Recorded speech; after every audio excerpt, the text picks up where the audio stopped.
Muy bien, profesores, pues bienvenidos al cuarto módulo.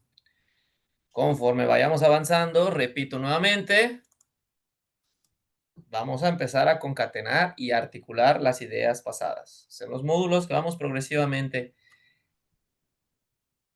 hasta llegar a lo que es la planificación, la sesión, la estructuración y el diseño de algunas tareitas para ir aterrizando.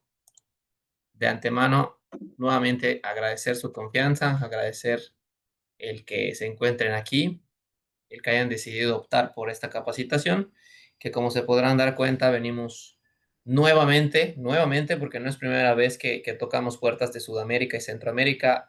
En temporadas de pandemia también lo hicimos y agradecidísimos porque nos puedan abrir las puertas desde su país para poder tomar esta capacitación y esperando también en algún momento poderles visitar presencialmente en alguna de sus localidades para poder impartir también. Ojalá, esperemos si se puedan dar pronto estas alianzas, ¿no? Que eso es lo que buscamos también, romper un poquito las fronteras. Muy bien, profesores, pues bueno, empezamos con nuestro tercer módulo llamado de la técnica a la táctica en el fútbol infantil. Aquí, a grandes rasgos, lo que nosotros vamos a poder entender es precisamente lo que les decía sesiones atrás, es esta parte del el sentido táctico que tiene el fundamento técnico. Los niños operan bajo sentido y significado. ¿Por qué hacer lo que hago? ¿Qué idea tiene conducir en lugar de pasar? ¿Por qué decidí pasar en lugar de conducir? ¿Por qué en lugar de avanzar solamente recepcioné, giré y tiré? Les hablaba la clase pasada, el módulo pasado, no sé si fue el anterior a este o hace dos o en el segundo. Les decía que los chicos tienen una concepción subjetiva de las situaciones. ¿Qué es subjetivo? Lo que particularmente cada uno de ellos puede interpretar. Cada uno de ustedes como entrenadores, si yo pusiese una problemática aquí en la diapositiva y yo les preguntara, a ver, sugieran ustedes una estrategia, un diseño de tarea para trabajar el pase. Todos ustedes tienen una concepción muy particular del pase y van a desarrollar bajo cierto contexto. Algunos van a desarrollar el pase desde la zona uno, zona baja para salir jugando. Algunos van a desarrollar pases para conservación o posesión de la pelota. Algunos van a desarrollar el pase desde una actividad analítica de repetición mecánica del pase para que los niños puedan entender y poder gestionar con su propio cuerpo desde lo psicomotriz. Cada quien, cada quien hará del tema del pase lo que mejor crea conveniente. Exactamente así es un niño con sus fundamentos técnicos. ¿Sí estamos bien hasta aquí? Esa es la punta de lanza y por eso esta introducción considero que es muy necesaria para poder nosotros tener guía y dirección, una directriz. ¿Sí? Entonces, acá, importante tomar en cuenta esto que acabo de comentar para las siguientes diapositivas. ¿Hecho? Antes de empezar, ¿alguno de ustedes quisiera preguntar algo de las sesiones pasadas? ¿Alguna cuestión por ahí que les haya quedado duda o algo por el estilo? Relativamente, este módulo no es tan largo, ¿sí? Porque básicamente condensa parte de lo que hicimos, de lo que vimos las anteriores sesiones y algunos principios nuevos que tienen que ver con la neurobiología de la toma de decisiones. ¿Sí? No es algo que quizá podamos explicarle teóricamente al niño, pero el hecho de que nosotros tengamos un poquito de antecedentes al respecto nos va a permitir ser más conscientes y tener un criterio para poder sustentar nuestras decisiones. Así cuando un papá nos pregunte, se ponen ahí muy profesionales y le explican las razones y los motivos a nivel sistema nervioso, a nivel de las estructuras del desarrollo, a nivel cognitivo, a nivel decisional, a nivel táctico, de los niveles que le tengan que explicar al papá. A veces al papá hay que ponerle muy claras las bases científicas para que el papá no piense que pues cualquier persona puede agarrar un grupo de niños y ponerles a hacer lo que sea. Todo tiene un sentido, tiene un porqué y también buscamos que en los niños haya un efecto positivo a la larga para que por supuesto puedan desarrollar poco a poco situaciones más cercanas al juego real y este juego real sea bien aprovechado y que pueda plenamente, se pueda disfrutar plenamente por parte de los niños. ¿Yo? Muy bien. Existen, para empezar, vamos a tocar las tres dimensiones decisionales más comunes. Las más importantes son pilares sumamente indispensables. El primero, el primerito, donde el niño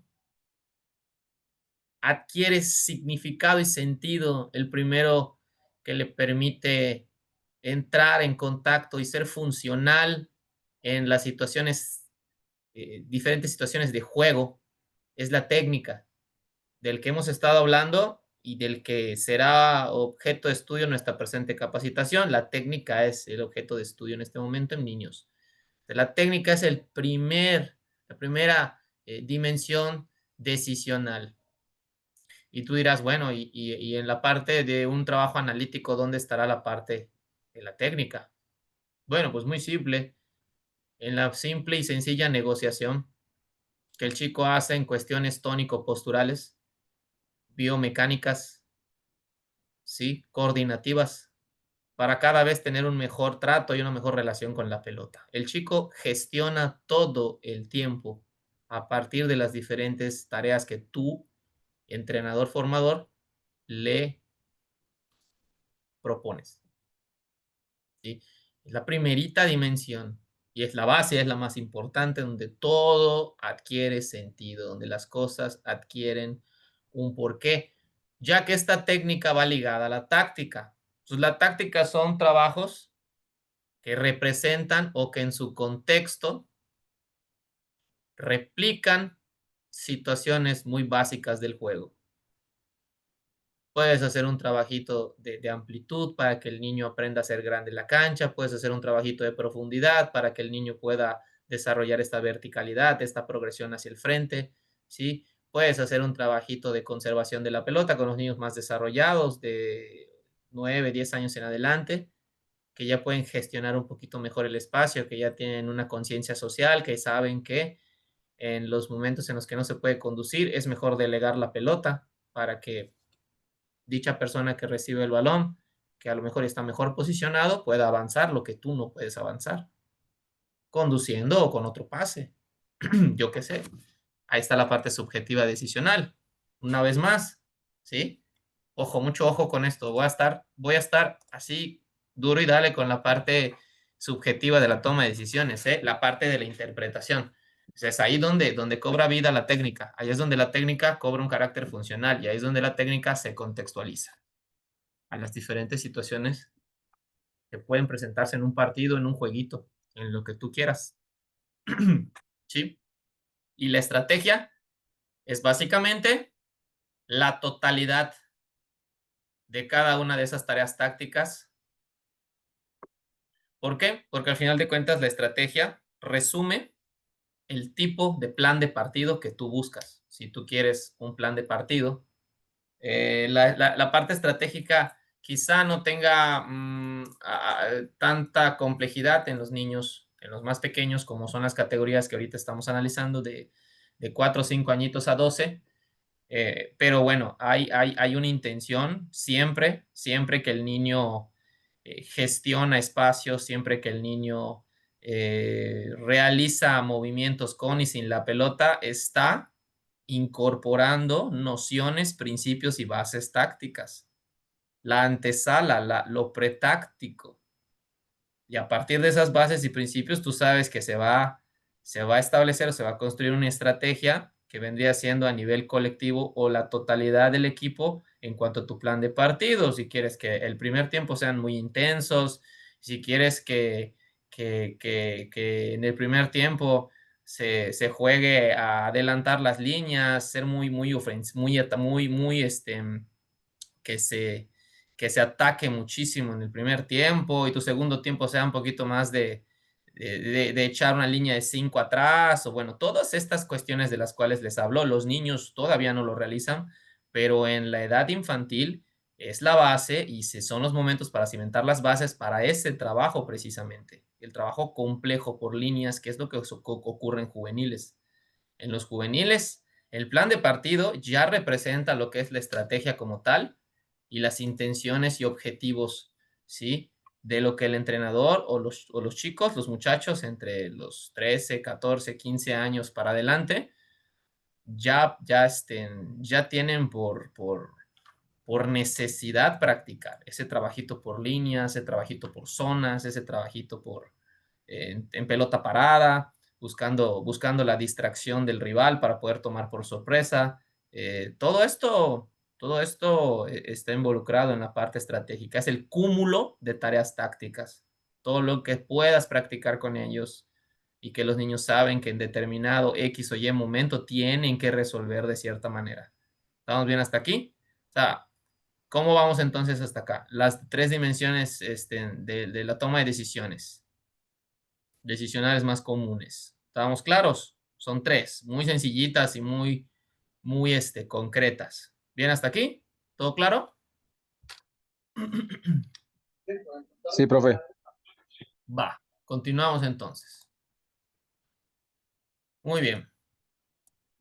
Punto importante, el aspecto inicial del procesamiento central de la información, es decir, todo lo que el chico es capaz de incorporar a sus esquemas mentales, tanto en la corteza motora como en el resto de las áreas cerebrales. Ahorita vamos a ver esa parte, es maravillosa. A mí me encanta, en lo personal, la parte de la neurociencia me fascina porque es donde se van concatenando muchas cosas, donde nos van cayendo y donde vamos concretando y consolidando ideas más claras del proceso de enseñanza. O sea, cañón, ¿por qué entonces las nuevas posturas, por qué entonces los nuevos enfoques de la formación en niños nos dicta esto, nos dice esto? ¿Por qué Francisco Cirulo nos dice esto? ¿Por qué esta persona, ¿cómo se llama? Ah, el profe un profe muy igual, muy influyente como Cirulo, que igual es maestro de educación física, se me olvidó el nombre. Bueno, ¿por qué los grandes exponentes del fútbol formativo nos llevan a esta idea? ¿Sí? Y ya toman y se apoyan de la neurociencia, de la neurobiología, del conocimiento de las diferentes funciones del cerebro, de las diferentes estructuras fisiológicas del cerebro y sus diferentes influencias en el trabajo del día a día con los niños, los adolescentes, incluso los adultos. ¿Sí? Omar Hernández. No Omar Hernández. Sí, Omar Hernández es alguien que tiene mucha relevancia últimamente, pero no es un extranjero. No es mexicano la persona. Este, que igual trabaja mucho esta parte de la neurociencia. Él es licenciado en educación física. Me parece que es de Argentina, pero no me acuerdo. No es Bielsa, es otra persona. Sí, ya se me olvidó el nombre. Entonces, el punto principal de esta primicia, de este pequeño principio, nos habla, ¿sí? El procesamiento central de la información es lo que llamamos la lógica motriz y la toma de decisión, lo que el niño interpreta desde su particular capacidad para entender el juego. Te voy a dar un ejemplo bien lindo. En una ocasión tuve la oportunidad de ir a una comisaría, del contexto rural, a un poblado de aquí de Yucatán. Estaba trabajando en un programa comunitario con, una, con un corporativo que tiene un área precisamente de programas comunitarios y estaba llevando deporte y actividades culturales a las diferentes comunidades. Y bueno, nos toca trabajar con ellos y me toca ir a un poblado muy pequeño, de no más de 300 personas. Era una hacienda, en una de las viejas haciendas enequeneras de hace más de 85 años. Y todavía existía la hacienda y a un ladito estaba el parque y obviamente la gente que vivía en los alrededores. Había un niño que se llamaba Iker.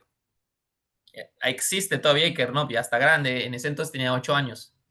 El niño es un típico niño que iba con sus sandalitas, sus chancletitas, ¿no? Alpargatitas, no sé cómo le digan en otros países, ¿sí? Sus chancletitas a jugar. A veces iba sin zapatos, descalzo, y era un niño que se la pasaba jugando con sus amiguitos la mayor parte del tiempo cuando podía. ya les conocía, ¿no? O sea, yo llegaba al parque y los niños ya estaban sobre el árbol, en las gradas, corriendo, me estaban esperando. Ese día estábamos haciendo un trabajito precisamente que tenía que ver con el desarrollo de tareas tácticas. Uno muy básico que les puse ahí para empezar a estimular toda esta parte de la resolución de situaciones, etcétera, ¿no? Y obviamente creo que sí es Anselmi o Rossi, creo que sí, que uno de esos dos me parece. Yo te mentiría, lo voy a checar, porque incluso creo que tengo material de él. Entonces, lo voy a checar para parte del material que voy a meter. Ojalá y sea esa persona, ¿no? Por ahí no se me acuerda muy bien. Entonces, regresando al tema, estaba poniéndole un trabajo muy básico en donde el fundamento técnico principal para poder resolver pues era el pase. Entonces eran pequeñas conservaciones muy básicas, ¿sí? En la cancha de usos múltiples, que era una cancha de básquetbol como la que ustedes tienen en sus parques, en la colonia, en el fraccionamiento, ahí. Y estábamos usando la cancha completa. Eran niños no tan desarrollados, eran niños que obviamente tenían un poquito más de tendencia a jugar como, pues, como ellos entendían, porque no había un entrenador en la comunidad, eran niños que no tenían una gran experiencia en la realización de esas tareas como las que yo les puse ese día. Iker era el típico niño re gordito, o sea, en cuanto a composición corporal, pues tenía más grasa que músculo, bajito, ¿sí? Eh, y era un niño que trataba de hacer lo que su cerebro le decía. Psicomotrizmente tenía un rezago notorio, aunque era un niño que jugaba, hacía, pero no tenía un contacto muy constante con la pelota. De hecho, cuando sus amiguitos jugaban fútbol, él normalmente jugaba un rato cuando jugaba y lo veía sentarse, ¿no? Cuando tenía la oportunidad de observarle jugar por voluntad propia, yo les daba un espacio para jugar. Iker jugaba un rato y luego se sentaba. Cuando yo estaba dirigiendo la actividad, pues obviamente generaba yo ciertas consignas para que él pudiese participar, porque psicomotrizmente se notaba que no era muy afín al fútbol, pero tenía una particularidad muy especial, Iker. Iker en todo momento estaba haciendo esto. O sea, el juego se estaba desarrollando y Iker estaba todo el tiempo volteando. Y entonces es cuando el entrenador se da cuenta que el juego, el fundamento, las resoluciones, todo lo tiene aquí el niño. Aquí está el fútbol. El fútbol está aquí, aquí vive el fútbol. ¿Sí? El fútbol lo interpreta paso por paso, faceta por faceta, escenario por escenario, imagen por imagen, y el niño lo va interiorizando, lo va internalizando, lo va procesando, ¿sí? Desde la parte central que todos tenemos, que es el área cerebral. Y pese a que no podía concretar la mayor cantidad de los pases, porque el resto de sus compañeritos eran muy hábiles para jugar, notabas la intencionalidad de Iker. O sea, él tenía una lógica en donde entendía que tenía que luchar con su propia limitación motriz para tratar de atinar el pase a la persona que él consideraba que era la adecuada. Y ciertamente sí, como entrenador me ponía a analizar el entorno, las situaciones, las oportunidades, dónde hay riesgo, dónde no hay riesgo. Iker tenía muchísima madurez para poder decidir. El problema era que su rezago psicomotriz era notorio, no tenía la base de entrenamiento para cumplir, como les decía, un trabajito táctico tan elemental como el que le puse ese día y otras veces. Y que al final de cuentas mejoró muchas cosas porque iba yo 3 veces por semana. Era un volumen considerable de entrenamiento como en su vida habían tenido estos niños. El tema era que desde su lógica, desde su parte subjetiva, hay que resolvía como entendía y resolvía de manera muy sensata, muy sobria, muy madura para un niño de 8 años. No podía hacer ciertas cuestiones a nivel psicomotriz porque a nivel coordinativo no había trabajado, se conoce que en educación física, o a lo mejor no tenía educación física porque no había maestro, al ser una comunidad, población vulnerable, a veces los profes ni siquiera llegan, el mismo maestro de aula es el que a veces les desarrolla ahí 2 que 3 actividades, pero nada programado, ¿estamos de acuerdo? Nada dosificado, nada que tenga objetivos reales, y obviamente los niños crecen limitados en muchos sentidos. Cuando hago estos trabajos me doy cuenta de lo bonito que es. O sea, esto de lo que les estoy hablando tiene ya para 10 años, quizá un poco más. Y me pude llevar una experiencia muy bonita, muy interesante, muy significativa de lo que los niños son al momento de jugar fútbol. Más allá de lo que motrizmente puedan demostrar, tienen la capacidad para comprender. Muchos de ellos tienen esa capacidad para comprender, aunque a lo mejor no lo puedan hacer. Ahora imagínense que Iker desarrollaba o tuviese las bases. El niño sería un crack. Si hubiese desarrollado un poquito la parte del manejo de la pelota, el trato con el balón, lo que hemos hablado desde hace módulos atrás, un poquito de coordinación motriz, tantito de la mejora del aprendizaje motor, ¿sí? Esta parte de los recursos, de la exploración, de la mejora, vinculación con el balón, diferentes experiencias, patrones básicos de movimiento enfocados y en el contexto del fútbol, con la pelota, sin la pelota, caray, lo que este niño hubiese podido hacer. ¿Sí? Tendría a lo mejor un poquito más de resiliencia para poder permanecer al momento de jugar con sus amiguitos en el parque, porque era notorio que de las cosas que a él le daban confianza era de que yo estaba presente. Había un mediador, entonces podía cambiar ciertas cosas del juego para que él participara un poco más y sus compañeritos no se aprovecharan de él.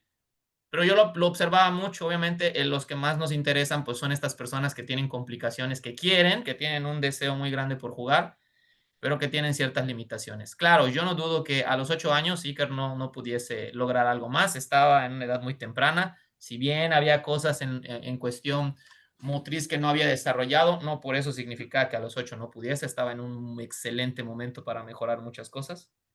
No es lo mismo mejorar, tratar de mejorar técnico, tácticamente a los 8, que apenas inicia tu proceso táctico, que tener 13, 14 y empezar a jugar fútbol. ¿Estamos de acuerdo con esto? No es lo mismo. Definitivamente no es lo mismo, pero sí hay casos en los que te puede llegar un ser humano ahí de 13 años que te digo, está más tieso que un palo. Le cuesta, tiene limitaciones a nivel del rango articular, tiene limitaciones y posturas terribles por pasar todo el tiempo sentado jugando Xbox o con el celular, yo qué sé. Todos los hábitos que el niño puede tener lo limitan en cuestiones tremendas. Y cuando se trata de llevar a cabo una tarea en el área deportiva, en el aspecto deportivo, pues obviamente les cuesta mucho trabajo. Todos aprenden, el cuerpo, el ser humano se adapta a todo, pero obviamente hay momentos sensibles, como bien decíamos, en donde si desde ese momento no se empieza a estimular, pues el chico no va a ser jamás esa versión que se espera, del máximo potencial que podría llegar a demostrar. ¿Estamos bien? Parte de lo que estos axiomas dicen también es la lógica motriz y la toma de decisiones son aspectos significativos donde deberíamos entrar la didáctica, las intervenciones, sentido significativo, lo significativo que el niño puede rescatar de cada tareita que tú le pones. ¿Va? Cada tareita obviamente tiene un enfoque técnico. ¿Por qué? Porque buscas que a partir de ese trabajo coordinativo de activación, a partir de esa fase inicial de entrada en calor, a partir poco a poco se progrese y se lleve lentamente al niño hacia lo que es el juego, hacia lo que es la situación. Ya en la situación, entonces el niño puede transferir, como les decía yo en clases pasadas, todo ese trabajo de activación técnica, psicomotriz, con sin pelota, ¿sí? A resolver. Y ya ahí ya le puedes variar 1000 reglas para que el chico trascienda cada concepto táctico, técnico, perdón, a para que lo pueda trascender y lo pueda utilizar funcional y adecuadamente en situaciones que tú le quieras poner. En tareitas globales, como vimos hace la clase pasada, hablamos de un método global. El método global, ¿qué característica tenía? Si se acuerdan por ahí. Una característica importante del método global que hablamos la clase pasada.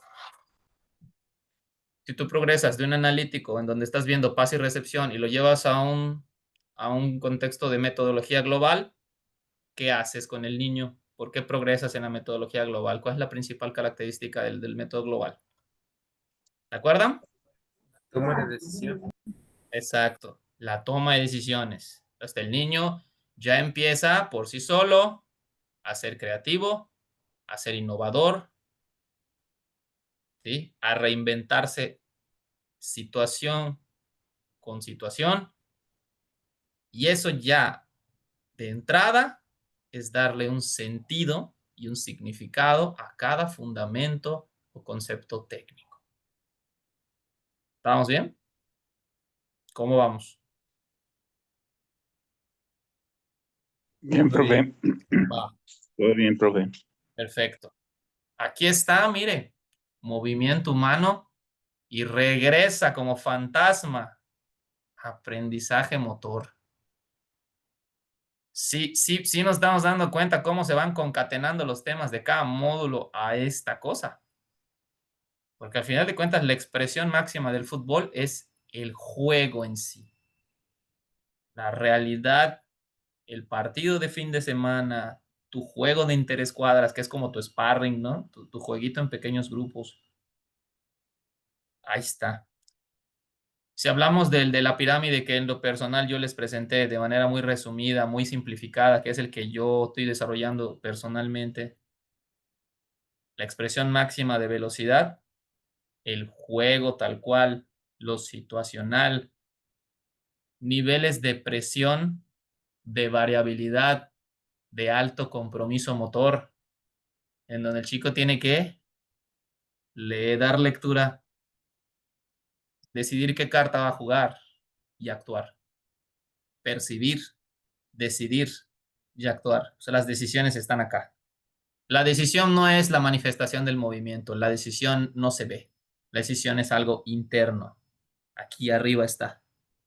Cuando tú ves al jugador moverse, es la expresión máxima de sus pensamientos. Es la identidad motriz, es su identidad motriz, que es algo ya más profundo. ¿Sí? Como de una competencia motriz, que le llamamos de la educación física, hay muchos términos ahí cuando hablaban del modelo constructivista de la enseñanza y tanta cosa. Hablaban de competencias, ¿no? De hecho, muchos programas de capacitación, como el de Red Conocer y todo esto, hablan por competencias, ¿no? Entonces, hablar por competencias es precisamente hablar de habilidades, de aptitudes, perdón, de habilidades y de capacidades. Hablar de un niño competente es hablar de un niño que desde el aprendizaje motor ya ha desarrollado la capacidad de seguir aprendiendo. Por eso te digo que cada situación es una oportunidad para que el niño vaya remasterizando y vaya haciendo una composición cada vez más compleja de las diferentes formas de jugar. ¿Cuántas cartas no puede jugarse un niño con grandes experiencias motrices? Muchísimas, pero hay que hacerlos jugar. Entonces, el partido del fin de semana, más allá de ser un momento en donde me tengo que llevar 3 puntos a la bolsa, es un momento de consolidación de habilidades, de a ver qué tanto de lo que he hecho durante un mes, ponle, no sé, 2 semanas, 3 semanas, mes y medio, verdaderamente generó huella. ¿Cuántas de mis intervenciones didácticas, sí, cuántas de mis intervenciones didácticas verdaderamente fueron atinadas o las desarrollé en un volumen necesario, desde lo analítico hasta lo global, hasta lo integral, hasta lo integral, situacional, ¿sí? Si es que voy a utilizar el integral. Bueno, que sí, básicamente el integral existe. Cuando juegas tu partido final, ahí está lo integral. Les corriges actitudes, les corriges malas mañas, les corriges malas conductas. De repente, si se están peleando, les tienes que meter ahí un poquito de disciplina. Sí, los haces ser conscientemente más social, los enseñas valores, a respetar al compañero. Si el compañero se equivocó, ¿qué necesita? Que vayas y lo regañes o que le levantes la moral. Vamos, ánimo, dale. Para la siguiente sale. Y si la siguiente te sale mal, aquí estamos detrás de ti para animarte a la cuarta, a la quinta, a la sexta. A la séptima te tiene que salir. Y a mí no me importa cuántas veces te salga mal, lo que me importa es que seas tenaz, perseverante. Hay cuestiones de vida que el fútbol las da. ¿Sí? ¿Cuántos entrenadores no hemos escuchado? Parte de lo que soy como ser humano me lo da el fútbol, te lo dicen, ¿no? Entonces la parte importante que también nosotros debemos de hacer. Aunque claro, de la parte del grueso de nuestro trabajo, que es el desarrollo de habilidades. ¿Sí? Y importante también, tanto el aprendizaje motor, que es una herramienta para la mejora de la calidad de los procesos de pensamiento. Porque vuelvo a repetir, la capacidad, o sea, el aprendizaje motor, no como momento, porque acuérdense que les dije, es como un momento, es un momento, es una fase Es un instante en la vida de todos los seres humanos en donde da el giro y empieza entonces el individuo a toda su historial motriz a cobrar una relevancia especial, porque empieza a desarrollar la capacidad de aprendizaje. Ese momento, pero también es un aspecto que a partir de los 9, 10, 11 años, lo veíamos cuando vimos las capacidades coordinativas, súper importante hacer que las capacidades y las habilidades motrices básicas trabajadas en las edades más tempranas tengan ese empujón y esa transferencia positiva a lo situacional, en donde verdaderamente el niño, es donde el niño verdaderamente adquiere un sentido, desarrolla un sentido y un significado de lo que está haciendo. ¿Para qué me sirve el pase? ¿Para qué me sirve el tirar? ¿Dónde podría yo girar según mi capacidad para poder pegar de media distancia? ¿Qué hacer si estoy pegado a la banda, mano a mano o juego de pared? Interiorizo pelota, muevo sin balón, devuelven con balón y vámonos, centro al área. ¿Qué hago? O sea, ¿cuántas formas de resolver tengo y qué principios y qué técnicas voy a utilizar para resolver? Y ahí está en función. Ahí es cuando los fundamentos técnicos cobran relevancia importante. ¿Va? Eh, y obviamente la calidad, mejora también la calidad de los procesos de pensamiento en general, la lógica motriz de la que hablábamos y la toma de decisiones en particular. ¿Va? Ok. Continuamos entonces. Ahora, entramos a una parte importante que es la que a mí me maravilla, que es la neurobiología de las decisiones. Hay ciertas cuestiones a nivel cerebral que hay que conocer un poquito también para entender qué es lo que ocurre, sobre qué estructuras cerebrales estamos trabajando. Hecho, cuando trabajamos con niños, ¿cuál es la estructura cerebral más importante? Cuando se acerca el área de la pubertad, perdón, no el área, cuando se acerca esta etapa de la prepubertad y la pubertad, ¿cuáles son las áreas cerebrales más importantes que hay que estimular? ¿Por qué? ¿Por qué esta transición? ¿Por qué esta transferencia, ¿sí? De los contenidos técnicos a nivel psicomotriz cobra tanta relevancia entre los 9, 10, 11 y 12 años? ¿Por qué? ¿Por qué llega a ser eh, tan importante nuestro papel como formadores en la vida de estos niños? Porque no nada más es un impacto futbolístico, aclaro, es un impacto dentro del ser humano en sus diferentes aspectos de vida, social, emocional, todos, brother, todos, todos, en lo absoluto. O sea, por eso el educador físico, el entrenador, el preparador físico, o sea, es tan transversal a las demás situaciones que vive el ser humano. O sea, porque en el deporte, en la música, en las artes, está comprobadísimo científicamente, es cuando hay una mayor activación de las diferentes áreas de la corteza cerebral, a más no poder, porque todas están interconectadas de manera eh, ¿cómo se dice? Eh, automática. Sí, se me fue la palabra, pues la que se me vino a la cabeza. Sí, de manera ya autodeterminado está autodeterminado que la corteza, el cerebro no actúa, no aísla zonas cerebrales, ¿no? Que conforme el ser humano crece y se desarrolla, hay una mayor interconexión a nivel de la corteza cerebral, involucrando mayores áreas en el desarrollo y consolidación de ciertas tareas, porque es parte de la evolución, ¿sí? Es parte de la evolución. Por eso hay tantas investigaciones a nivel de las fases sensibles, a nivel de la neurociencia en conjunto con la psicología del deporte, o sea, a partir de dónde empieza a ser neurociencia, a partir de dónde empieza la parte de la importancia de la regulación y gestión emocional, qué cosas son propias de la neurobiología, de la estructura cerebral, qué cosas son propias del aspecto emocional, del aspecto de la ansiedad, ¿sí? ¿Qué cambios y situaciones a nivel cerebral pueden haber que conlleva una repercusión a nivel ansiedad, miedo, afrontación al reto, etcétera? Esto es una maravilla. O sea, esto no lo escuchabas antes.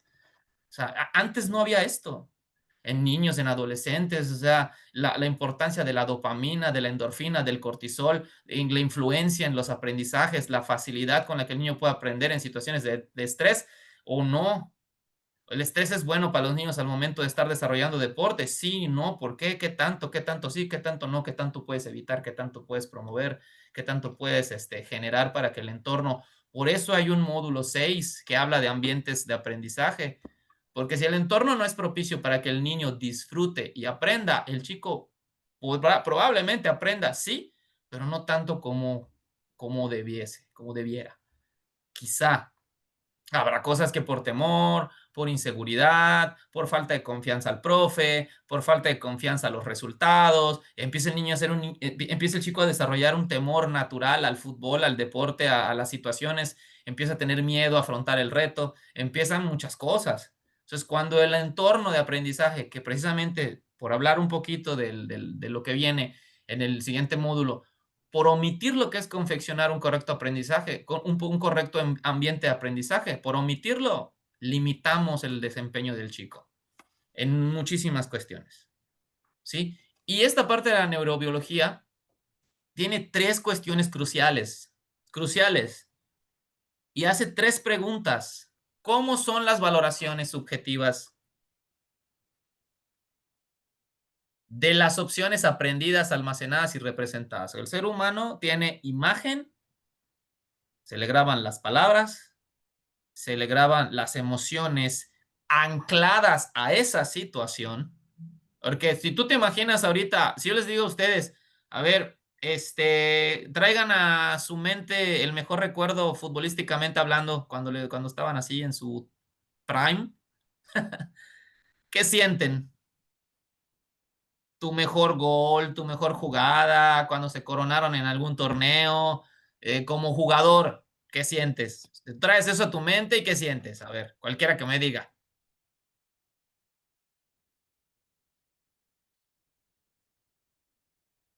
Lloras. No, no quieren llorar. No, no lloren, está bien. ¿Qué sientes? ¿Sientes ganas de llorar? Felicidad, claro, claro, es normal. Felicidad, alegría, emoción, euforia, ganas de gritar. No sé, darle un cabezazo a la puerta, no sé, lo que sea, ¿no? Pero es un síntoma y es un reflejo de lo que en ese momento viviste. Regresa otra vez, ¿sí? Todo lo que valoras de manera subjetiva, ¿sí? De lo que has aprendido, almacenado y representado, conlleva emocionalmente algo. Ahorita vamos a ver esa parte. Punto 2, ¿cómo es implementado todo esto que ya almacenaste, representaste en el circuito motor? ¿Cómo se expresa a través del movimiento? ¿Qué áreas son las encargadas de esto? Todas las emociones anteriores, claro, todo se queda plasmado. Es que el movimiento humano no es un mero, no es una mera reproducción de ideas y de imágenes, no, conlleva una emoción. Por eso les digo que la neurobiología y la psicología del deporte hoy hacen así, ¡puc! Y una le da a la otra. Y ambas proveen de muchas orientaciones y principios y bases al entrenador. Lo proveen de un arsenal enorme de recursos, ¿no? Tercer punto, ¿cómo es luego la acción elegida entre las opciones? O sea, ¿cómo la va a ejecutar? ¿Pensando en qué? ¿Para qué? ¿Por qué? ¿Para quién? ¿Con qué objetivo? ¿Ya? ¿Cómo es luego la acción elegida? ¿Qué pasa? ¿Qué se refleja? ¿Qué se representa? ¿Qué plasma intencionalmente ese ser humano en la acción que va a ejecutar? Tres claros momentos. Se trata de tres pasos secuenciales que no solo ocurren en el deporte, sino en la vida en general. No solamente es en el deporte, en la vida en general.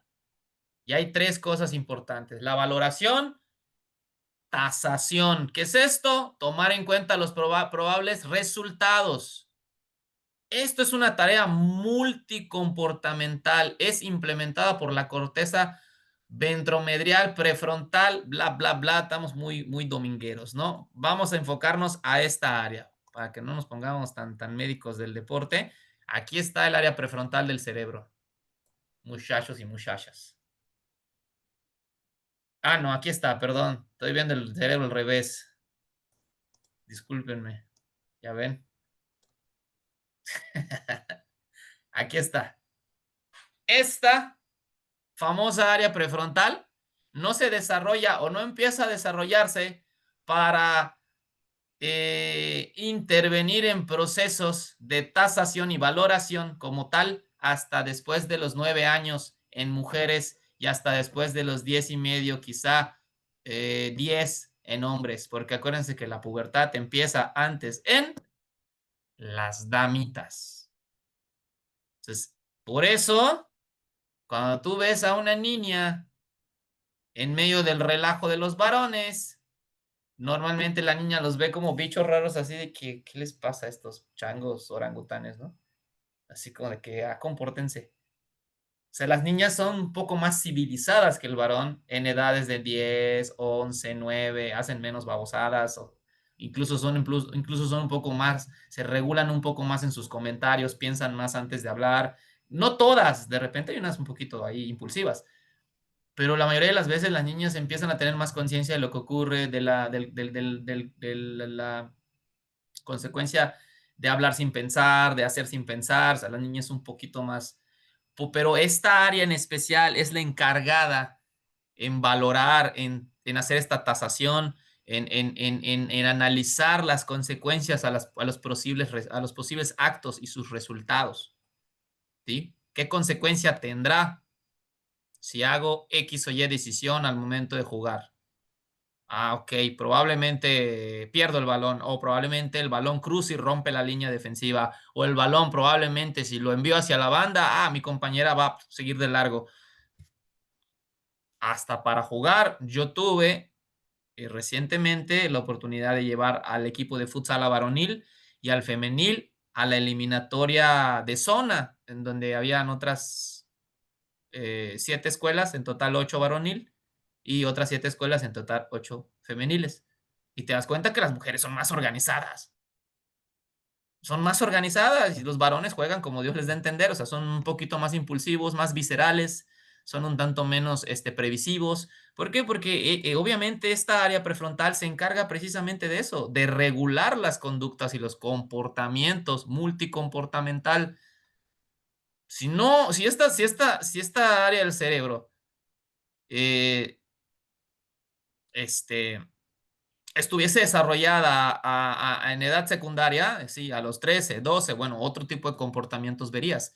Pero al no estar desarrollada, estar en pleno despertar, el entrenador tiene que sí o sí hacer esta transferencia técnico a la táctica, porque es donde le estás ayudando a ese ser humano a desarrollarse un poquito más rápido y con mayor plenitud. No nada más es lo académico, también nosotros entramos en ese papel de seguir formando desde el deporte, ¿va? Pues fíjense lo importante y lo determinante y lo significativo que es tu intervención en un entrenamiento cuando llevas la técnica a la táctica y le dices, a ver, usted tome su decisión, ¿qué será más riesgo, jugar a la banda o mandar un pase largo? ¿Qué será más riesgo según donde se encuentra parado con la pelota? ¿Jugar de apoyo con tu central o tratar de girar, romper las líneas centrales y buscar luego abrir por banda o encarar al central mano a mano para ver si lo puede usted hacer solo? ¿Qué quiere hacer? Decida. Pero ante esa decisión puede haber un posible resultado y eso es lo que tiene que anticipar. O sea, eso hay un momento de maduración que es de los 8 en adelante, 9 en adelante, donde los niños ya necesitan trabajar bajo esa dinámica, porque es déjate de si es lo que tiene que hacerse en el fútbol desde el proceso de enseñanza-aprendizaje, no es una necesidad que el ser humano empiece a desarrollar su capacidad de ser pensante al actuar. Sí, estamos bien hasta aquí. O sea, acá está todo. Aquí es donde articula todo. Y ojo, la elección, esta es implementada en la corteza lateral. Las áreas parietales suponen la opción misma. Sigue estando la parte prefrontal involucrada. Y la acción, implementación final que promueve el movimiento y sus correlatos son los menos conocidos. Pero el principal correlato y la principal zona es la corteza, ¿sí?, motora que se encuentra aquí. y acá. Son los que reflejan mi elección, son los que reflejan el movimiento. Ninguna de estas zonas que tú puedes ver que se llaman las áreas de Brockman, así se llaman, funcionan de manera aislada. El deporte como tal las interconecta porque necesita ser así. ¿Me explico? Entonces, tú dirás, hace poquito estaba escuchando un curso de neurociencia. Fíjate, yo sigo metiéndome a cursos a ver qué rayos rescato. Así de chismoso, ¿no? Así de ¿qué? Dice, ¿cuánta energía agota un ser humano, ¿sí? Tras el desarrollo de actividades que involucra la resolución de problemas. Tremenda cantidad, o sea, tremendo desgaste mental y de energía, porque el cerebro es en su mayoría mitocondrias. ¿Ustedes saben lo que es la mitocondria? Sí tienen conciencia de lo que la mitocondria es a nivel muscular. ¿Qué es lo que hace la mitocondria? ¿Cómo le llama la ciencia del deporte a la mitocondria? ¿Sí han escuchado? ¿Alguien que me quiera comentar para abrir esta parte importante? Porque podríamos decir, no, pues es que estamos trabajando, ¿cómo dicen? Estamos trabajando a baja intensidad. Sí, o sea, estamos trabajando cuestiones ahí resolutivas, tácticas. ¿No? Sí, muscular y estructuralmente, el atleta está relajado, pero todo se está cargando en un desgaste a nivel cerebral brutal porque estás trabajando situación tras situación, tras situación, tras situación, tras situación, desde las edades juveniles, prepuberales y puberales, en donde ya se tendría que trabajar bajo esta dinámica, hasta llegar a lo más fuerte y complejo que es un adulto de alto rendimiento. Hay un desgaste a nivel cerebral. Entonces, si no hay nadie que quiera comentar, les digo, ¿no? La mitocondria es considerada la planta de poder. Es donde se genera la energía. Exacto, René. Es la planta de poder, donde se sintetizan los azúcares, donde hay el ciclo de Krebs, donde una molécula de oxígeno termina generando ATPs. Los ATPs son la batería que va dentro del músculo de energía rápida que se agota no mayor a 6 segundos, 4 segundos, ¿sí? Dependiendo de la capacidad física del atleta, es qué tan rápido va a regenerar esos depósitos de ATP o no, etcétera. Entonces, es la planta de poder, es la que te permite generar la energía, la que sintetiza la energía, la que convierte toda esa glucosa en glucógeno y glucógeno en glucógeno hepático, glucógeno sanguíneo y luego la ATP ahí en el músculo. Bueno, es una serie de cosas ahí que preciosas, ¿no? Que a mí me encantan y que nos permiten funcionar al final de cuentas. El cerebro, en su mayoría, pues ustedes saben, ¿no? Son impulsos nerviosos, somos electricidad, el cerebro tiene electricidad a muy bajo voltaje, pero el cerebro se interactúa, se interrelaciona con el resto de las zonas a través de impulso cerebral, de electricidad. Entonces, imagínate un cerebro activo en distintas zonas, trabajando para resolver, aunque tú veas que el juego no es a alta velocidad, pero el jugador está a tope en cuestiones atencionales. Y eso puede llegar a ser desgastante. Entonces, cuando trabajemos nosotros la transferencia de la técnica a la táctica en poblaciones muy, muy jóvenes, traten de ir de menos a más, profes. ¿Sí? La estructuración y el diseño de la tarea tiene que reducirse a lo más básico, a lo más básico. En niños de 8, 9, 7, 10, a lo más básico. Que hagan grande la cancha, que jueguen en conservación en una cancha considerablemente amplia, que el espacio no sea tan reducido. ¿Para qué? Para que tengan un poquito más de tiempo para poder palpar, sentir, ¿sí? Degustar lo que es el conservar la pelota, que empieza a cobrar significado y sentido la desmarcación, ¿sí? Y posicionas jugadores de apoyo por fuera. El próximo módulo, si es posible, no el próximo, el último módulo, cuando vayamos a cuando veamos el tema de sesión, ahí es donde vamos a ver un poquito de diseño de tareas. Todo esto lo vamos a meter, ¿sí? Vamos a meter los niveles de presión en coordinación, vamos a meter trabajo de la transferencia técnica táctica, vamos a meter un fundamento técnico y ese fundamento técnico entre todos vamos a desarrollar una pequeña sesión cortita, chiquitita, sencilla, pero muy significativa para que ustedes se lleven y vean cómo es esa transferencia positiva, vean cómo articular tu parte táctica tu parte técnica de inicio de la sesión de activación con la parte táctica en donde ya los vas a poner a jugar y a resolver desde lo global. Usualmente el método global es el que para mí funciona de maravilla de los 2 años para abajo. ¿Sí? Muy bueno. O sea, todas esas tareitas que vieron ustedes en el video de aquel coach, ¿sí? En donde los chicos hacían un coordinativo y luego reaccionaban, coordinativo, diferente, y luego reaccionaban. Ya después se generó la situación, ¿no? De 1 contra 1 a partir del coordinativo. Yellow, red, los chicos iban por la pelota que correspondía, el que ganaba primero, el que generaba el mano a mano y el otro trataba de recuperar. Ahí se genera un trabajo global. Entonces, de esos jueguitos que te puedes echar 40 minutos en ese jueguito y los chicos se están desarrollando. ¿Va? O sea, son edades menores a los 12 años. Si la mejor manera es desde un método global en donde puedes transferir y activar todas estas zonas cerebrales para este, poder crear esta dosis de significancia y sentido a los fundamentos técnicos. ¿Por qué hago lo que hago? ¿Por qué pasar? ¿Por qué conducir? ¿Por qué tirar? Entonces, involucras todo esto a nivel cerebral. ¿Estamos de acuerdo? Listo. Ok. Bueno, y esto es básicamente el modelo neurofisiológico que aspira a explicar cómo las alternativas son generadas. ¿Cómo es que optamos finalmente? ¿Sí? Siguientes pasos, generar opciones y valorarlas, lo que dijimos antes. ¿Vale? Acto de optar, la encargada de realizar esta acción es la corteza prefrontal. ¿Vale?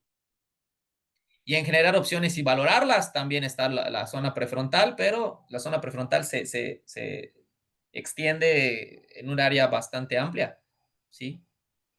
Y hay ciertos sectores, ¿sí? De la parte prefrontal que se enfocan en ciertas cuestiones más que en otras. Aquí, la acción de la corteza ventromedial, que es exactamente, es, a ver, ventromedial.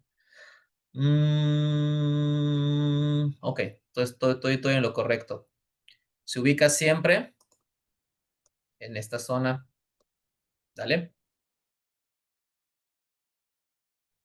Siempre es parte de la zona prefrontal y el acto de optar se encarga de realizar las acciones de la corteza prefrontal, ¿sí? El acto de optar o de decidir, que es básicamente al que me refería hace ratito, que tiene que ver con la elección, ¿sí?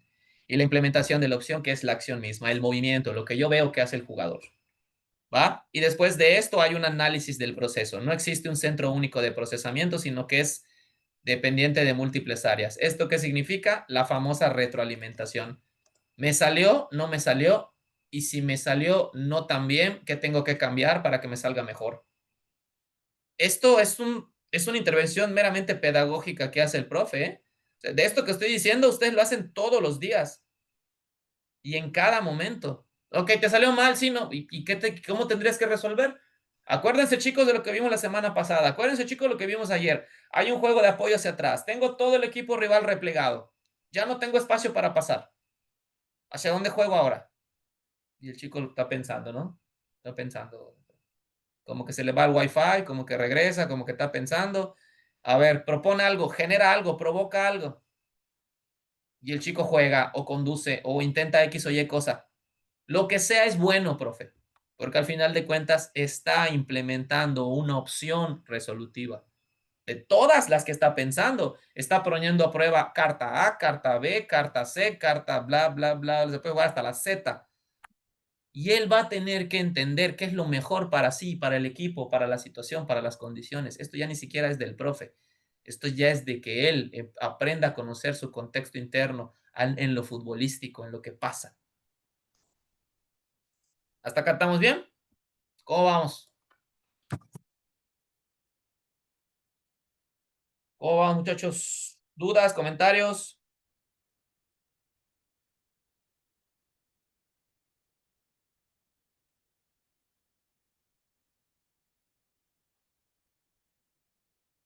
Ok.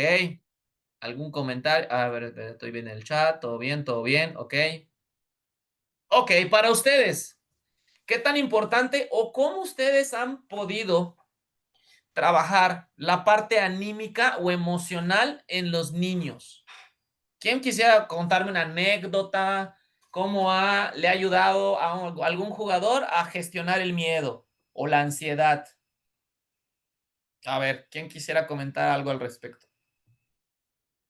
Y ahorita vamos a entrar a un tema interesante que es precisamente decisiones y estados emocionales. Según Damasio, es uno de los autores que a mí me gusta mucho. Algo que quieran comentar. Me imagino que los niños experimentan todo tipo de emociones. Sí, puedes ver a un niño dudar de sí mismo, puedes ver a un niño, no sé, sentir que no le va a salir, puedes ver a un niño que no nada más te demuestra, sino que te lo dice, ¿no? Y con sus palabras ya denota que hay ahí algo con lo que está lidiando pues el profe tiene que tratar ahí de ayudarle a gestionar eso emocionalmente, qué es lo que está sintiendo emocionalmente para que pueda ser un poquito más funcional. ¿Alguien tiene por ahí alguna opinión, algo al respecto? ¿Qué tan importantes es para ustedes la parte emocional en los niños, de los estados emocionales? Hablando precisamente de miedo, de ansiedad, más que nada miedo y ansiedad.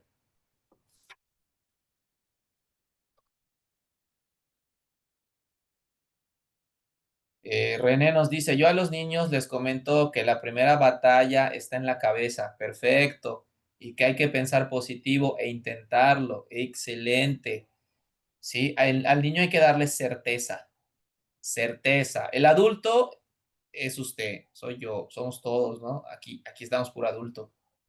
Si un niño escucha a un adulto hablar, es quizá en el momento determinante de lo que es entrar a un partido, tiene mucho peso escuchar a un adulto hablar, y más si es el mismísimo entrenador. Las palabras de un entrenador tienen mucho poder en los momentos más determinantes dentro de lo que es el deporte, dentro de lo que es la práctica, el partido de fin de semana.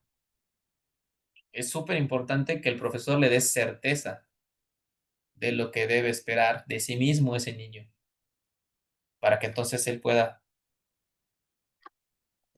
limpiar un poquito ahí, tener un poquito más de higiene mental y cambiar un poquito su estado emocional.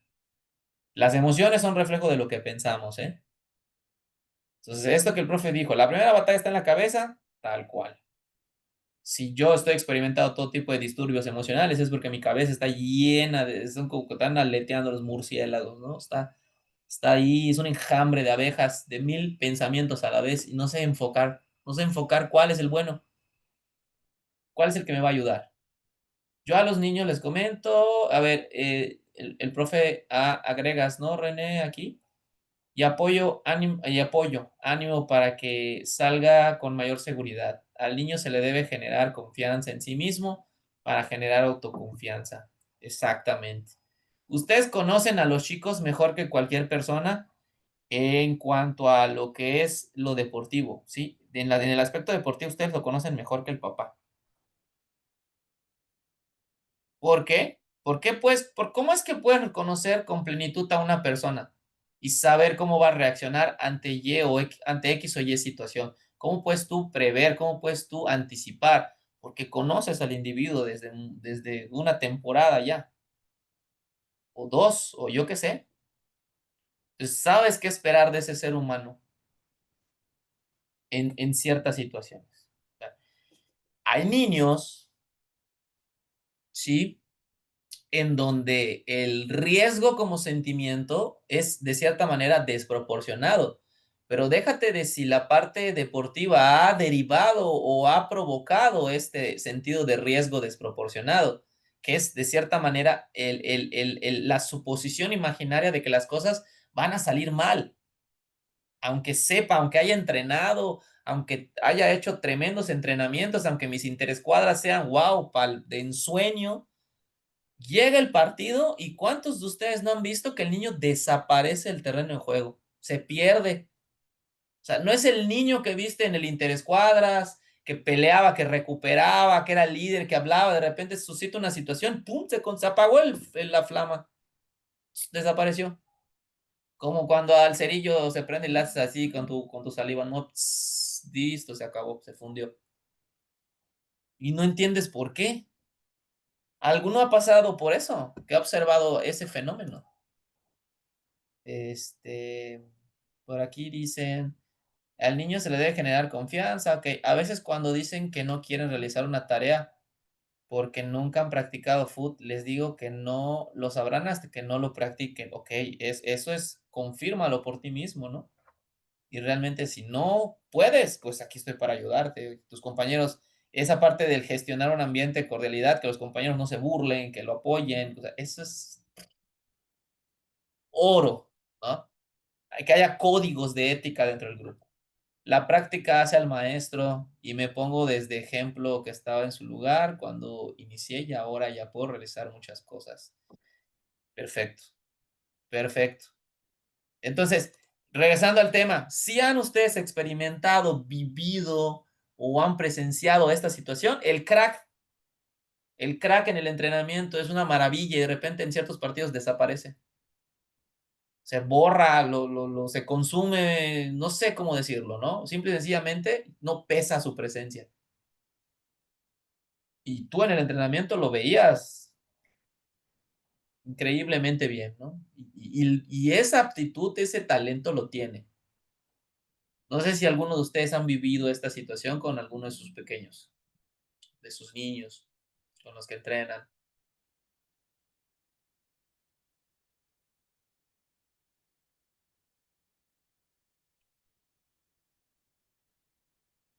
¿Alguien ha podido experimentar algo así?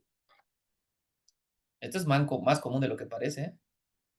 A ver, profe, René, sí, sí, dígame. Sí, pues tanto como se desaparece el crack y como también a veces hay un jugador al que no se le da mucho mérito, pero es pieza clave y es el soporte del equipo, ¿no? No es el crack, como usted dice, ¿no? Pero sí me ha tocado ver ese tipo de jugador que no solamente, bueno, más bien con su presencia y su actitud ayuda mucho al equipo, pues. Es como un equilibrio, ¿no? Pero sí, se me ha pasado de las dos formas. Correcto. Sí, efectivamente. Efectivamente, profesores. ¿Siguen viendo las diapositivas? Sí, Duda. ¿Sí? Ok, es que no sé qué moví aquí.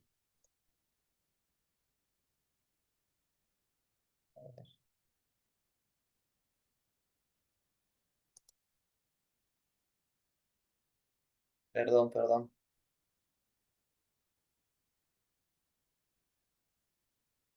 Voy de nuevo. Ahora, ¿ya la pueden ver? ¿Sí la ven? sí, ahí está, decisiones y estados emocionales. Correcto. Ok. Perdón, es que algo moví aquí. Ok, lo que se comentaba hace un momentito, ¿no? Gracias, profe René, por el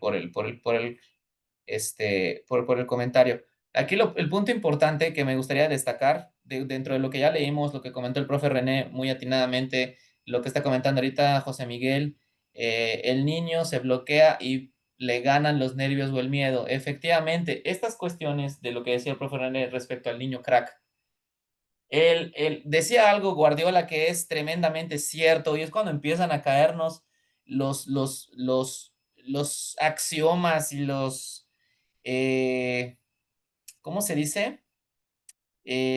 Nos empiezan a quedar claras ciertas cuestiones, ¿no? Que a veces al principio solo son palabras que repetimos motivacionales, pero luego cuando vivimos la situación, la vemos, presenciamos algo, empieza a tener sentido. Guardiola decía, el talento depende de la inspiración, pero el esfuerzo depende de cada uno. O sea, el trabajo es lo único que va a acercar al niño a superar este tipo de situaciones. Porque el talento es algo intermitente. Si el niño está inspirado y se siente en su zona de confort y en el entreno, pues nadie lo presiona, no está el papá, no está papá ahí parado viendo. En el partido el papá está grite y dice y el niño se bloquea, no sabe, no quiere, porque siente que lo va a hacer mal, porque mi papá me está observando. Hay niños que les pesa que su papá esté, su mamá, su familia. Les pesa, ¿eh? Yo he sabido de situaciones así, definitivamente. Entonces, el contexto familiar mucho tiene que ver con lo que el chico experimenta en el terreno de juego. Es una crianza con la que estás batallando, profe. O sea, es todo un contexto y una educación con lo que batallamos como entrenadores a diario. Y no es que sea algo malo, no, es que el niño es niño, pero es contexto. El niño, el ser humano es contexto, no es solamente un individuo con ideas aisladas, no, todas esas ideas, todas esas conductas, todas esos comportamientos vienen de un núcleo familiar, o sea, ha aprendido a hacer las cosas y a pensar de X o Y manera. Entonces, cuando el chico de pronto ante ciertas situaciones se ve cómodo, se ve favorecido, sabe que las cosas pues no representan mayor reto, mayor problema, se siente bajo control, está en control de muchas cuestiones, no está papá presente, el niño tiene un comportamiento totalmente distinto. Cuando llega el fin de semana y el partido se lleva a cabo, ahí el niño escucha gritos, escucha batucadas, escucha el silbato del árbitro, escucha los gritos de los entrenadores y inmediatamente se hace chiquitito, desaparece. ¿Por qué? Porque simple y sencillamente dentro de la labor que nosotros tenemos, decía la profesora, comentaba algo, profesora, a ver, vamos a ver. ¿Dónde está? ¿Dónde está? Ah, José Miguel decía, el niño se bloquea porque le ganan los nervios y el miedo. Es que la atención o el enfoque atencional lo tiene en cosas que no puede controlar y el chico no se ha dado cuenta de esto. Tú sí. Si te habla de cosas como el papá, si te habla de cosas como la gente, si te habla de cosas como el ruido, si te habla de cosas como, es que si mis compañeros me regañan, si te habla de cosas, no está en donde tiene que estar. O sea, es una realidad que si el chico está con la neurona en Júpiter y otra en Saturno, no está en lo que tiene que estar.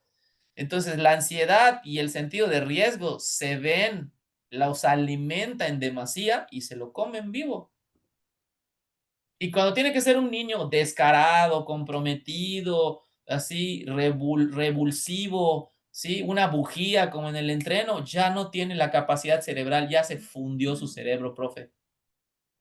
Toda la energía cerebral de la que hablé hace un momento, la que tiene que enfocar la toma de decisiones, la que tiene que cumplir con ciertas tareas, ya quemó todas sus baterías, ya está cansadísimo mentalmente porque ya pensó hasta sangrar de las posibles consecuencias de si un pase le sale mal. No pensó en cómo dar el pase y si sale mal, X, necesito, no importa, no pasa nada.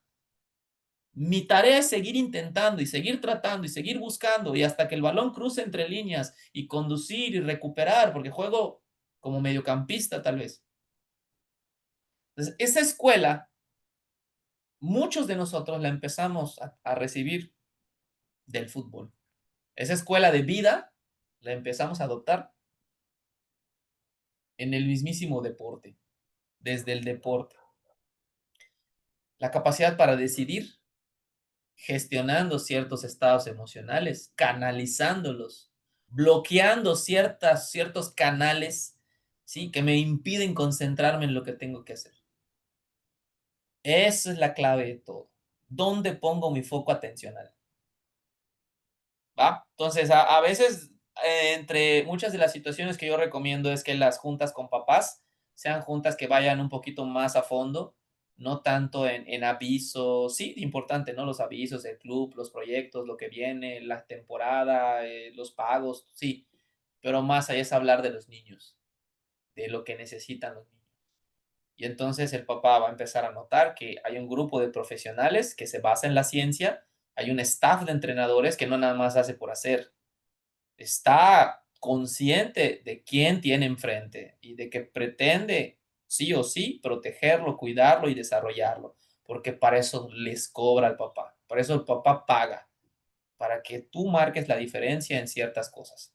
Lo que pasa en el hogar, lo que pasa por fuera, los problemas sociales en casa, eso ya no es tema nuestro. Pero sí podemos desde el deporte ser un aliado para que ese chico se desarrolle lo mejor posible. Chico, chica. ¿Va? De aquí viene lo que Damasio llama un efecto anticipatorio, ¿sí? Obviamente los niños tienen esa capacidad para poder darse cuenta. El efecto anticipatorio es algo normal en el fútbol y es imaginar o recrear escenarios mentales. ¿Estamos bien hasta aquí? O sea, el recrear o el que ustedes puedan promuevan escenarios positivos mentalmente hablando, donde el niño se esté hablando a sí mismo. ¿Han visto el ejercicio que hace Ronaldo antes, por ejemplo, de cobrar un tiro libre? ¿Lo han visto? Sí, sí, hay un video que anda circulando por el Facebook donde afocan su cara y Ronaldo se está hablando a sí mismo en un tiro libre. Como siempre, es normal, para ti es normal, todos los días lo haces, todos los días lo haces. O sea, mentalmente se empieza a terapiar el tipo. O sea, el público está gritando, le están rementando la madre a Ronaldo, le están diciendo de todo, de lo que se va a morir, el partido va 3-0 abajo, no lo sé. Ronaldo está ahí, normal para ti, lo has hecho siempre, la vas a meter, está. Así, impresionante.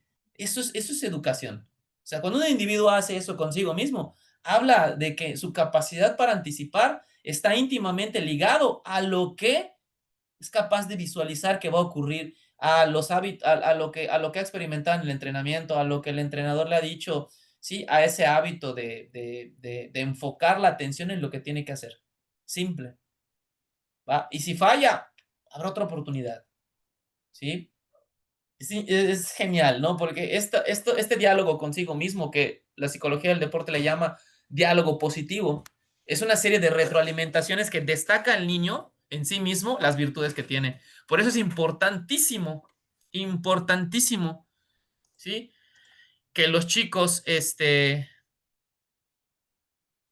vamos a partir de aquí, que los chicos tengan este ejercicio consigo mismos y que tiene que ver con el retroalimentarse a partir de sus virtudes. El niño se conoce bien. Si durante los entrenamientos estás reforzando y estás celebrando y felicitas y destacas sus aciertos, ¿sí? Y no nada más destacas sus aciertos, sino que le haces ver lo técnicamente bueno que es, por lo cual pudo cumplir, pudo resolver, el niño se le queda acá como no tienes idea.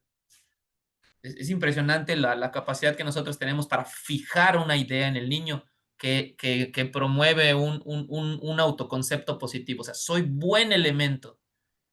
Sí, mi virtud son los pases entre línea. Tengo un buen golpeo de media distancia. Estoy muy veloz desbordando por banda. Soy driblador, encarador, soy gambetero, soy quién soy como futbolista. Entonces, esta parte del enfocar lo que realmente importa es el trabajo del día a día. Así es como mejoramos el sentido de riesgo para que no se polarice a cosas catastróficas que ni siquiera son reales. Porque el niño puede inferir mil cosas de vivencias pasadas que son desagradables. Y cosas que de repente ocurren por fuera que no tienen que ver con lo deportivo, que en su autoconcepto, pues sí han impactado negativamente. Pero como formadores podemos hacer muchísimo desde el entreno. Mejorar con esto su toma de decisiones. Se expresan mejor los fundamentos técnicos. Un poquito como para que ustedes tengan una noción, esta diapositiva va obviamente al material. de apoyo. Rasgos de habilidades para tomar decisiones. Entre los 4 a 7 años, el entrenador es guía. ¿Sí? El entrenador centra su atención. Pasar, conducir, tirar, recuperar la pelota. ¿Cuándo? ¿Cómo? ¿Por qué? O sea, cositas bien sencillitas. Por eso el 1 contra 1, los jueguitos en pequeños grupos, trabajito analítico, mucha experimentación, porque el niño ahí está experimentando, está explorando, está descubriendo. ¿Estamos de acuerdo? Hace trabajos decisionales consigo mismo y con ciertos aspectos que componen el entorno. Aún no es táctico, ni siquiera es pretáctico, es exploratorio. ¿Sí?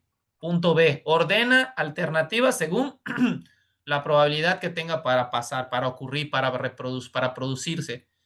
El niño empieza a tener capacidad anticipatoria, capacidad para poner atención, no nada más en el balón, sino en muchas cosas que lo rodean, que conforman y componen la situación como tal, el tiempo, el espacio, el rival, su ubicación, mi compañero, la portería, la velocidad del balón, dónde estoy ubicado, cómo estoy perfilado, cómo estoy orientado, hacia dónde veo, hacia dónde tengo que girar.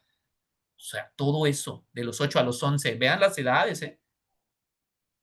¿Qué hago cuando tengo o no la bola? Y opción C, y inciso C, conoce secuencias básicas y típicas de acontecimientos que se repiten.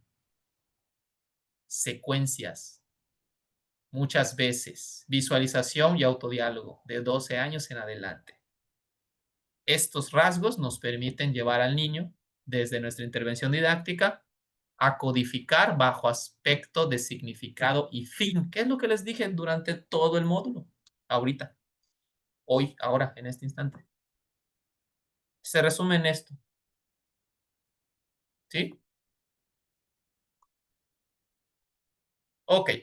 Hablar, por ejemplo, de la conducción es tomar en cuenta que seguimos corrigiendo la mecánica y la relación con la pelota. ¿Cuántas cosas no se derivan de la conducción? A ver, menciónenme cuántos fundamentos técnicos, patrones de movimiento se derivan de la conducción. De una conducción viene un qué. De una conducción surge un qué. ¿Qué podemos hacer con la conducción? ¿Quién me puede decir? ¿Qué cosas puedo hacer en un partido a partir de conducir la pelota? Ahí están aquí, véanlo. Se pueden apoyar de la diapo. Derivado de la conducción, ¿qué pasa?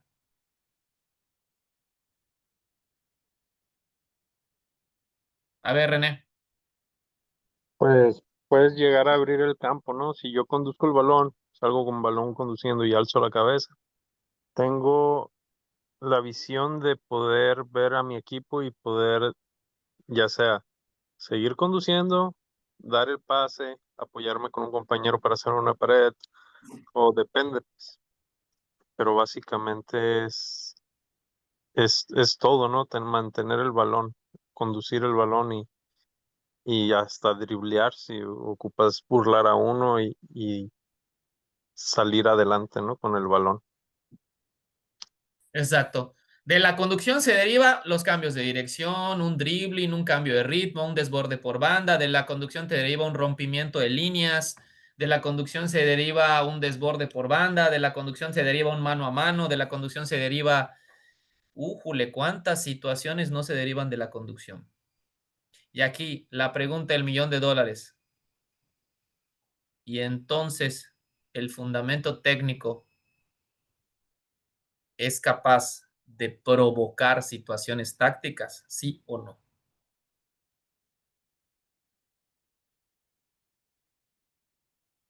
Obviamente sí, ¿no? ¿Quién dice sí? ¿Quién dice no? ¿Quién dice no para que yo lo saque de la... Es cierto, eso es broma. Sí, sí, claro. Correr, girar, cambiar de dirección, exacto, John.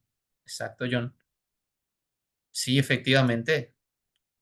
Si tú, como equipo, un compañero o tú, tu equipo tiene la pelota y decide jugar hacia atrás para apoyarse con el portero, ¿cuál crees que sea la reacción del rival? La más común en un grupo de niños que juega de sub 10, por ejemplo, sub 12. ¿Qué crees que va a hacer ese grupo de niños si juegan con el portero?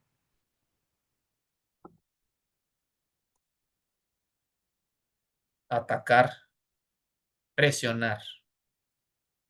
¿Claro?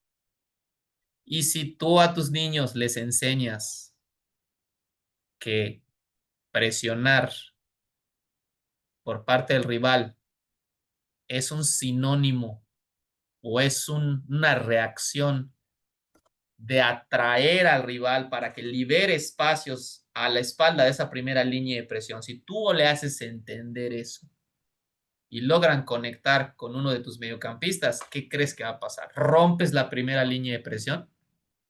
Logras conectar el pase, la línea de pase a tu mediocampista. Si tu mediocampista es muy bueno para girar, Dios bendiga al rival. Porque va a ponerle un bombón a tu extremo o va a romper la línea en conducción o te va a pegar una aceleración que te va a comer 2/3 del terreno de juego y en fa lo va a poner en el último tercio peligrando gol al rival, haciendo daño. Si tú le enseñas eso a tu equipo y logra tener jugar hacia atrás, ¿qué va a provocar, chicos? Pues, profe, pues tenemos que tener mucha seguridad porque si nos roban la pelota, sí, ok, tenemos el temor y enseguida nuestro instinto de preservación nos va a hacer ver primero lo que podemos perder y qué ganas haciendo que el rival se te volque encima. Pero habrá espacios, claro. Sí, se te van a volcar 50 caballos encima, van a querer comerte vivo y ahí robarte el balón dentro del área grande, pero ¿qué pasa si tú logras conectar por quien se mueva a la espalda de esa primera línea de presión? Ya les partiste el alma, porque si ese individuo gira y es muy bueno, gira, logra acelerar o te pone una pelota a profundidad, entonces el que se va a volcar y el que no va a poder replegar a tiempo por ir de manera tan ansiosa por la pelota es el rival. El rival va a sufrir. Si tú sabes circular la pelota, y ahí vienen los requerimientos técnicos para las tareas tácticas. Entonces ahí es donde los niños sub 12, sub 10, sub 11, sub 13, sub 9 empiezan a madurar. Es decir, yo voy a generar que el balón se traslade hasta este sector porque quiero hacer daño de esta manera. Entonces los empiezas a hacer pensar con base a un plan de acción que es practicado en un entrenamiento. Entonces el fundamento técnico aquí detona, expone, propicia situaciones tácticas, sí o sí. Sí o sí. Solo hablar de la conducción, hay una cierta cadena de acciones antes y después de la conducción. La primera cadena de acción tiene que ver contigo y la pelota. Ubicación correcta, observar el entorno, recepcionar la pelota, elección correcta de la dirección que vas a tomar, la superficie del pie con la que vas a empujar la pelota. Primero hay una recepción dirigida, reorientar, bla, bla, bla. Luego conduces. Después de la conducción, posible dribbling, posible pase, posible desmarque, posible tiro. Aquí ya nos está hablando de las consecuencias tácticas de haber hecho una red de pases, una conducción más un pase, 2, 3, 4, 5 pases más un desborde. ¿Ya? Entonces, toda esta fusión de fundamentos técnicos, bien cómo jugamos con los fundamentos técnicos, jugamos con ellos, jugamos. Cuando yo veo la oportunidad, giro y pum, pego, gol. Es buscar constantemente la situación, crear situaciones, crear una y otra vez. Y desde que son pequeñitos tienen que aprender a generar situaciones. Situaciones donde hay que hacer que la pelota cruce, donde hay que lograr progresar, donde hay que lograr avanzar, situaciones donde hay que lograr conservar la pelotita, donde hay que lograr hacer grande la cancha para tener más espacio, lograr esto, lograr aquello, lograr aquí, lograr allá, o sea, siempre lograr una tarea para poder llevar la pelota y que se deposite en la portería del rival con el menor de los problemas posibles. Eso es usar el fundamento técnico para desarrollo de tareas tácticas. Y concretando, ahí está nuevamente la pirámide, la propuesta metodológica de la cual pues, un servidor se apoya para trabajar en el programa. Este es el programita. Sí, el programita por nombre lleva el acrónimo BTEC, porque es Velocidad Técnica Control.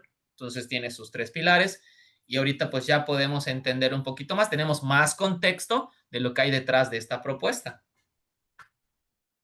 Sí, todo esto que de lo que estaba hablando con ustedes es la propuesta que al final de cuentas he tratado de estandarizar para mi contexto. Sí, me ha apoyado en, obviamente, pues, lo que ya existe, no es que yo haya creado el hilo negro, no, simplemente me apoyé y traté de tropicalizar y de contextualizar un poquito la idea para dar esas bases y que los niños disfruten más del fútbol, porque no, pues de eso se trata, que los chicos quieran jugar y hasta el menos hábil se anime y anímicamente y en su autoconcepto y en su autopercepción como persona también haya crecimiento, no nada más en lo futbolístico. ¿Hecho? ¿Dudas, muchachos? Ahora sí.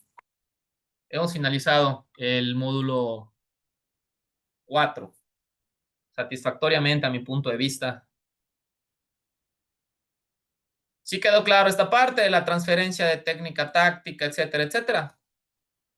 Hay otras laminitas que por ahí les pueden servir también como guía, como apoyo bibliográfico aquí, desarrollo 4 a 7 años, desarrollo 8 a 11 años, la motricidad aplicada al fútbol. Son temas que pues ya habíamos visto con anterioridad, que los puse aquí nada más si nos daba tiempo de verlos, si no, pues no pasaba nada porque el grueso del tema se tenía que ver con respecto a cómo transferir la técnica, la táctica, el sentido que tiene, el por qué, los cómo, etcétera. Pues muy bien, muchachos. ¿Qué tal? ¿Cómo vieron? ¿Qué preguntas hay? ¿Lo que quieran comentar?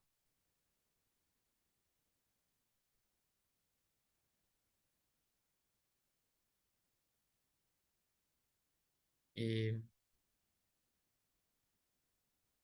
ok, por ahí Carlos, ¿todo bien? Pulgar arriba. Elvis, excelente. Ok, Todo bien.